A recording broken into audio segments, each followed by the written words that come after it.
Do you like Dungeons and Dragons, like old and new? Then watch this. In the 1990s, I was bought this book as second-hand, but it absolutely changed my life. The ability to be whoever you wanted to be, do what you want to do, was just unfathomable. Look, I zoomed out then as a change from the zooming in. Hope you enjoyed that.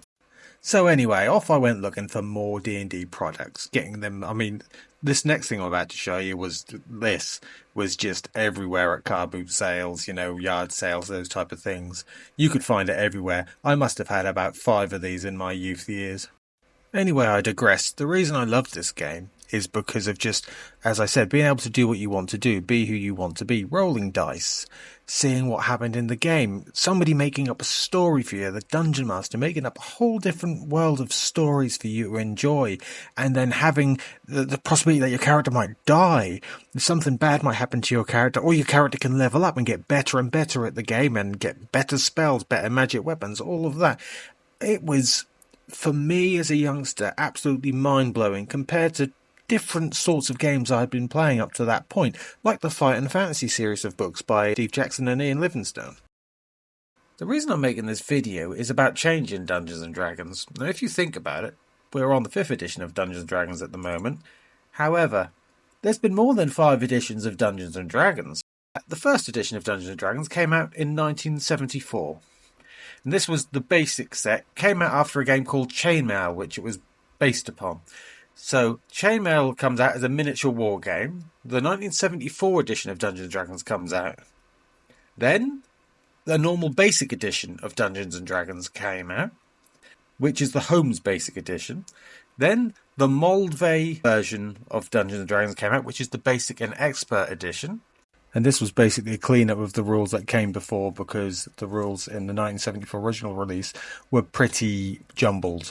Then after that, they redid Dungeons & Dragons and made it into the BECMI version, which stands for Basic, Expert, Companion, Master, and Immortals. All of these were released in sequential order, and they added more complexity to the game so that you could go from exploring a dungeon to becoming a god in the Immortal part.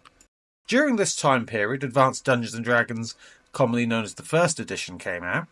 And when I say during this time period, I mean the time period of all the basic game becoming released. You see, Advanced Dungeons & Dragons was released in 1977 as a solo venture by Gary Gygax. You see, him and Dave Arneson originally created Dungeons & Dragons, the basic version, in 1974. However, there was some friction maybe between them, and Gary Gygax wanted to create his own version of the game.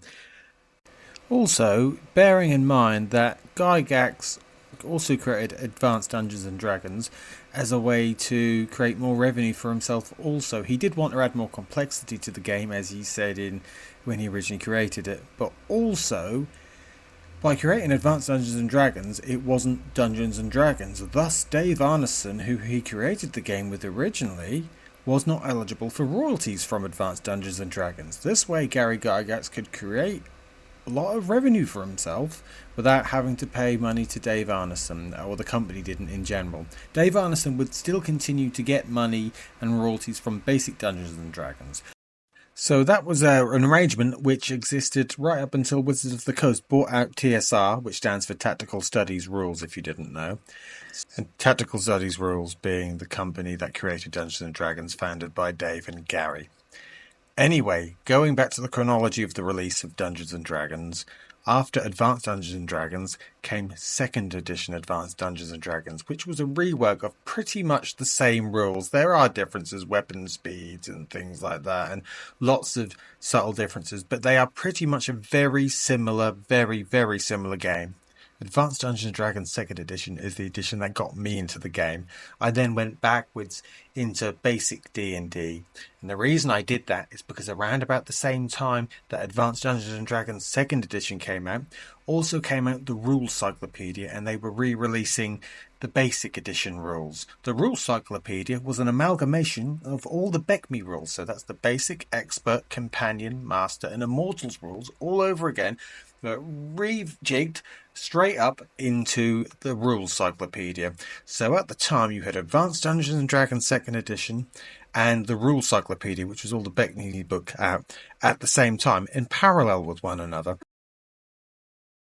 And this was a wonderful time to play Dungeons and Dragons.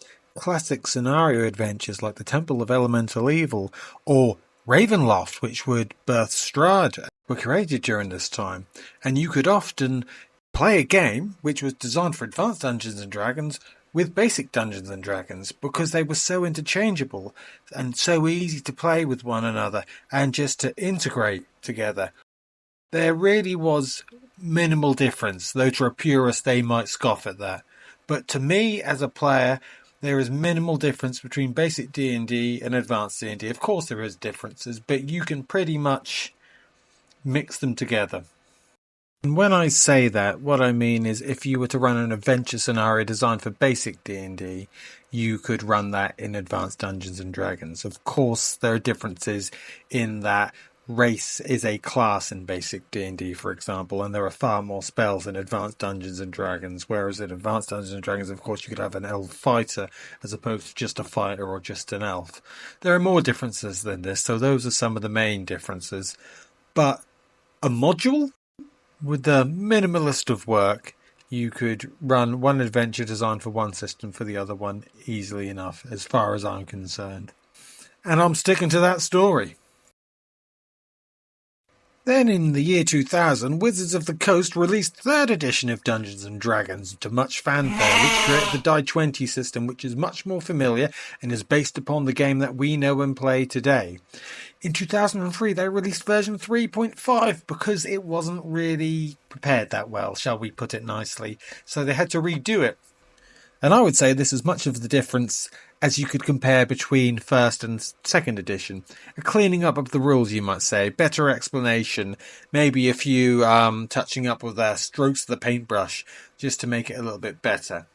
Now, Wizards of the Coast then released the 4th edition that we know today, but then they released 4th edition, the Essentials line, which was sort of a re-release, an easier way of getting into the game because 4th edition wasn't selling too well. And then they released 5th edition, finally, which is the game we know and love today. Now, I'd love to go into all of these editions in a lot more detail, and hopefully I can in the future. But this video was just a recap of how many editions there had been, and a little bit of history, really, because I just love Dungeons & Dragons.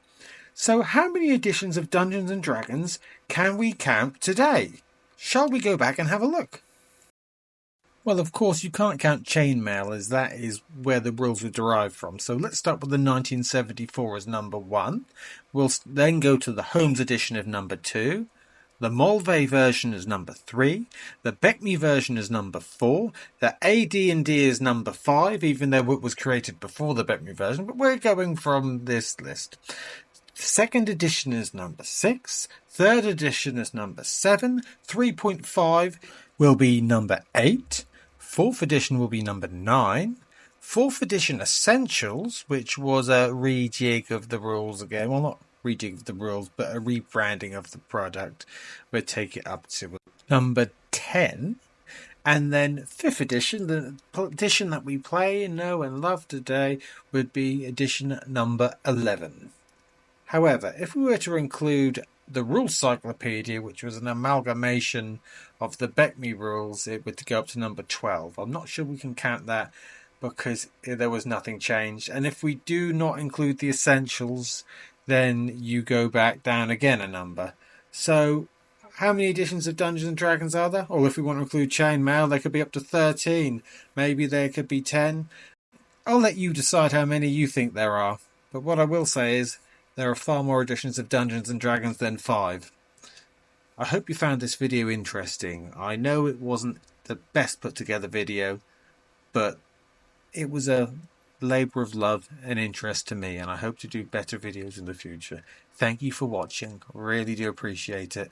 You take care. I hope you have a great day, and all the best for the future. My name's Shameful Dirty G, and I hope to do more videos in the future. You take care now. All the best. Bye-bye.